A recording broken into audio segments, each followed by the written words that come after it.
thank you. Now to the two major wildfires in Bent and Otero counties. That's about 2 hours southeast of the Springs.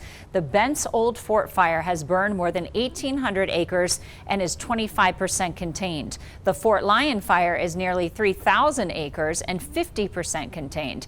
At one point, 7 fires were burning in those two counties last night. And now, while the massive flames you saw earlier there have died down in the past 24 hours, thanks in part to the lighter winds, the cooler weather, and some precipitation that fell overnight, there remains dozens of hot spots. Multiple agencies remain on scene, including some from El Paso and Teller counties. And tonight, a state firefighting management team is taking over and will provide some much-needed relief to those who have been working so hard since it broke out on Tuesday. And people who live in the area tell us they have never seen so much devastation so quickly. 2 structures burned, including one owned by a volunteer firefighter. Now, others were able to return to their homes and their ranches this morning and are still assessing the damage.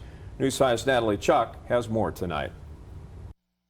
Fire department, some of their vehicles came in here yesterday. Around 600 to 700 acres of the Manafort Ranch charred after the Bent's Fort fire swept nearby. Stayed here for about 12 hours.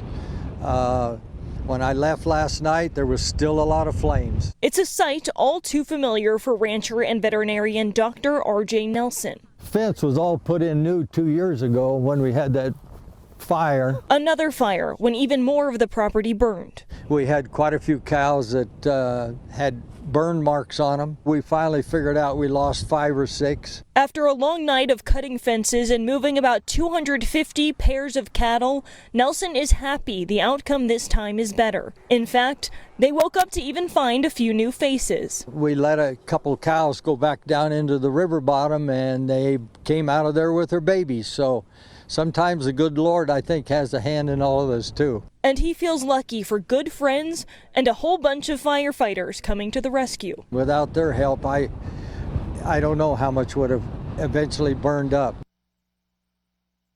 Natalie Chuck for us tonight. Now, she tells us that everybody she spoke with today, so far they've been very positive during such a difficult time.